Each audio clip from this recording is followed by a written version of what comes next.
Hi friends, ಬಾಂಗ್ಡಾ ಮೀನಲ್ಲಿ ಮೀನು ಫ್ರೈನ ಹೇಗೆ ಮಾಡೋದು ಅಂತ ತೋರಿಸ್ಕೊಡ್ತೀನಿ, ಬನ್ನಿ ಫ್ರೆಂಡ್ಸ್. ಖಾರದ ಪುಡಿನ ತೊಗೊಳ್ತಿದ್ದೀನಿ ಫ್ರೆಂಡ್ಸ್, 2 ಟೇಬಲ್ ಸ್ಪೂನಷ್ಟು.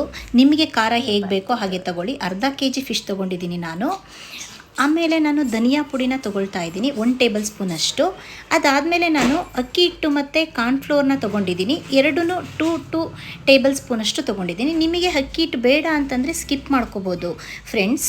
ನಾನು ಎರಡೂ ತೊಗೊಂಡಿದ್ದೀನಿ. ಈಗ ಕಾರ್ನ್ಫ್ಲೋರ್ನ 2 ಟೇಬಲ್ ಸ್ಪೂನಷ್ಟು ನಾನು ತೊಗೊಳ್ತಾ ಇದ್ದೀನಿ. ನಾನು ಅಕ್ಕಿ ಹಿಟ್ಟನ್ನು ಕೂಡ 2 ಟೇಬಲ್ ಸ್ಪೂನಷ್ಟು ತೊಗೊಳ್ತಾ ಇದ್ದೀನಿ. ಕಾರ್ನ್ಫ್ಲೋರ್ನ 2 ಟೇಬಲ್ ಸ್ಪೂನಷ್ಟೇ ಹಾಕ್ಕೊಂಡಿದ್ದೀನಿ. ನೀವು ಅಕ್ಕಿ ಹಿಟ್ಟು ಬೇಡ ಅಂದರೆ ಸ್ಕಿಪ್ ಮಾಡಿಕೊಂಡು ಬರೀ ಕಾರ್ನ್ಫ್ಲೋರ್ ಕೂಡ ಯೂಸ್ ಮಾಡ್ಬೋದು. ಅದಾದಮೇಲೆ ನಾನು 1/4 ಟೇಬಲ್ ಸ್ಪೂನಷ್ಟು ಪೆಪ್ಪರ್ ಪೌಡರ್ನ ಕೂಡ ಯೂಸ್ ಮಾಡ್ಕೋತಾ ಇದ್ದೀನಿ.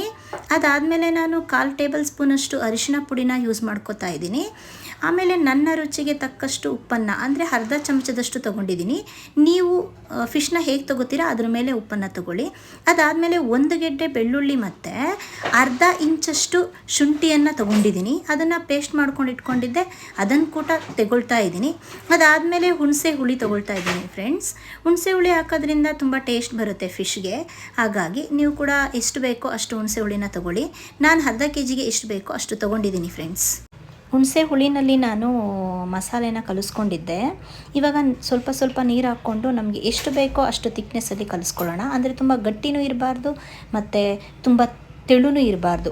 ಮೀಡಿಯಮ್ ತಿಕ್ನೆಸ್ಸಲ್ಲಿ ನಾವು ಮಸಾಲೆನ ಕಲಿಸ್ಕೋಬೇಕು ಫ್ರೆಂಡ್ಸ್. ಇದು ಮಸಾಲ ರೆಡಿಯಾಗಿದೆ. ನಾನೀಗ ಫಿಶ್ನ ಕೂಡ ಸ್ವಲ್ಪ ಕಟ್ ಮಾಡ್ಕೊಂಡಿದ್ದೀನಿ. ಹೀಗೆ ಮಾಡ್ಕೋಬೇಕು, ಯಾಕಂದರೆ ಇದರೊಳಗಡೆ ನಾವು ಹಚ್ಚೋ ಮಸಾಲ ಹಚ್ಚಿದ್ರೆ ಅಂದರೆ ಒಳಗಡೆ ತಗೊಳುತ್ತೆ. ಟೇಸ್ಟ್ ಆಗಲಿಕ್ಕೋಸ್ಕರ ನಾವು ಈ ಥರ ಕಟ್ ಮಾಡ್ಕೊಳ್ಲೇಬೇಕು. ಜೊತೆಗೆ ಸ್ವಲ್ಪ ದಪ್ಪವಾಗಿ ಹಚ್ಚಬೇಕು. ತುಂಬ ದಪ್ಪ ಕೂಡ ಯೂಸ್ ಮಾಡ್ಕೋತಿದ್ದೀನಿ ಚಿರೋಟಿ ರವೆ.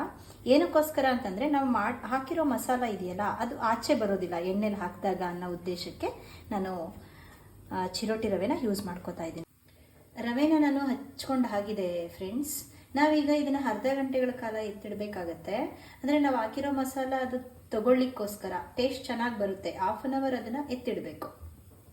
ನೀವು ರೆಡಿ ಮಾಡಿ ಇಟ್ಕೊಂಡಿರೋ ಅಂಥ ಫಿಶ್ ಅರ್ಧ ಗಂಟೆ ಬಿಟ್ಟು ನಾನೀಗ ಎಣ್ಣೆ ಕೂಡ ಕಾಯಕ್ಕಿಟ್ಟಿದ್ದೆ. ಎಣ್ಣೆ ಕೂಡ ಕಾದಿದೆ. ನಾವೀಗ ಅದನ್ನು ಎಣ್ಣೆಯಲ್ಲಿ ಹಾಕೋಣ.